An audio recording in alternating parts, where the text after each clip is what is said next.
Hey, what's up everybody? This is Charles. I want to welcome you guys to another episode of The Conversation. For today's video, we're going to be talking about Zion Williamson. Now, is he all hype or is he the real deal? That's really what we're going to be addressing in this video today. So for all of you out there that know about Zion Williamson, you know he was the first draft overall pick coming out of the 2019 NBA draft. Going into the NBA this season, there was a lot of hype. Why was there so much hype around this dude? Well, first of all, if you saw him play at Duke, you would know why he had so much hype around him. He was a dunking machine. He was like a living highlight reel. So many people were really clamoring to see what he would be like in the NBA. Now, a lot of people, what happens in sports is that when players are coming out of college, what usually happens is we like to compare them to players that have already, come out of college or come out of that have gone pro and see who they sort of compare best with. So a lot of people were saying maybe he's the next Charles Barkley. Some people were saying maybe he's the next LeBron James, right? Now there's been pushback on different fronts, especially from Shannon Sharp, who says, listen, there's no way you can compare Zion Williamson to LeBron James simply because one, LeBron James was a better basketball player, and two, he had much more expectations thrusted upon him. Okay, so LeBron James came in as the chosen one. He was the one that was really going to change the way the NBA was played. He was going to be the new face of the league. And a lot of people are just like, pump the brakes, Zion Williamson is not that dude. So what happened recently? He recently scored 29 points in 3 quarters in a preseason game, and I think he shot like 12 or 13 from the floor. And a lot of people were just like, man, is this what's going to come? I mean, are we getting ready to see, what he's going to be like in the NBA? Can we expect more of this? Now, watching him play, I'm just going to give you guys my honest opinion on the whole thing. So for me, I think, yes, he's a highlight reel, but you have to look at where he gets a lot of his points from. He gets a lot of his points from the paint. We're talking either dunks or layups. Now, I haven't seen enough of his game to really understand, just how efficient of a player he is as far as how he can play from the offensive end of the floor. The other thing is I don't really know much about his defensive prowess, what type of player he's going to be on defense. And all of these things matter when you're evaluating a player, especially when you're trying to compare him to someone like LeBron James. I think we need to pump the brakes on comparing him to LeBron because, to be quite honest with you, I think LeBron is in a whole nother league, a whole nother class than Zion Williamson. Not to diss him, but LeBron James is just on another level. Now, he may be as athletic as LeBron, but that doesn't mean he's going to be, just as good as LeBron was. I need to see more from him, especially on the offensive side of the ball. I need to know how he's going to score, where his points are going to be coming from. Now, obviously, he's a rookie, okay? Every rookie that comes into the NBA improves. Now, there's some exceptions to the rules. There's some rookies that came into the league and just tore it up. I'll give you some examples. One of them is Allen Iverson. Allen Iverson came into the NBA for rookie season, he averaged 28 points. Back then, we're talking we're talking about in the late 90s,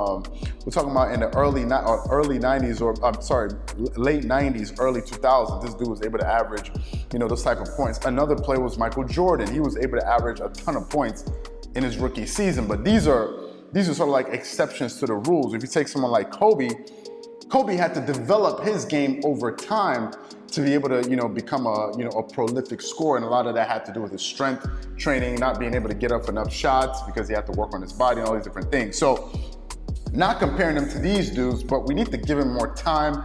I think we need to chill out with saying he's going to be the greatest player, since LeBron James, because quite frankly, I got to see more from him. And I think a lot of people are going to be disappointed if they put too much stock, to invest too much into his stock, saying he's going to be, this game changer when we really haven't seen anything from him yet. Remember, he was playing against college competition, and now, yeah, he scored 29 points, but that was in the preseason game. Most players in the preseason are just trying to work on their conditioning, get themselves back into shape, get themselves ready, for the regular season. So to say that he's going to be that dude just because of some preseason games, and you saw him pull up some dunks and all that other stuff, you're now saying you're going to crown him, the next coming of LeBron James. I think we're going a little bit too far. Another thing to pay attention to is I don't really know what type of player he is as far as on the defensive end. Now, he has the size and the girth to really, play sort of bigger players because he's very heavy. He has a lot of weight to him. But that doesn't necessarily mean that he's going to be a really good defensive player. Is he going to be able? Does he have a lot of lateral quickness? Can he move his feet quick enough? All of these things need to go into, you know, how we evaluate him. Is he going to end up making all defensive teams first, second, third teams? Or is it just all hype? I think that's what happened with Lonzo Ball. Lonzo Ball was more so about hype than anything else because, yeah, Lonzo Ball was a decent player, but he did not live up to the hype that was placed on him by people like Magic Johnson, his dad, and other players in the NBA. He just turned out to be a good player, but not as good as they were saying he was going to be by hanging his rafters, hanging his jersey in the, you know, Los Angeles Lakers rafters and all that stuff.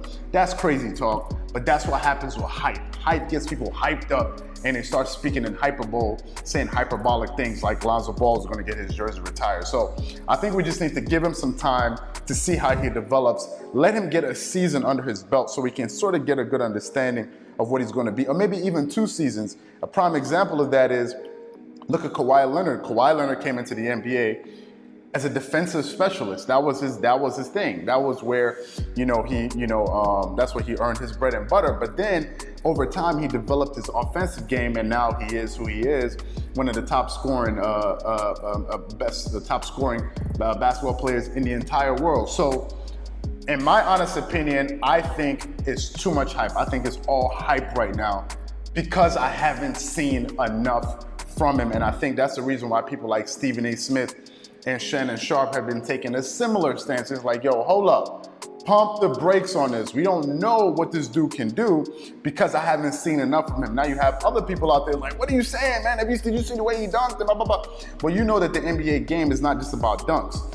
When he gets into the NBA and they start preparing for him, they have more game footage on him, and teams start really scouting for him, they're going to know how to play him. So if they know that he wants to get all of his points going to the rim, what if they put up a wall there and they force him to become an outside a perimeter player? Then what happens? You know, how is he going to play under pressure? We don't know that yet. What is his free throw percentage going to be in the NBA? All of these things we need to take into account before we start crowning him and saying he's the next LeBron James. I think it's unfair to him, and I think it's unfair to LeBron because LeBron James is an all-time, probably one of the top 10, or in some people's top 5 best player of all time. So we need to pump the brakes on the LeBron thing. So what I want to know from you guys is, do you think that the Zion Williamson is all hype, or do you think that he's the real deal? Let me know why you think so in the comment section below.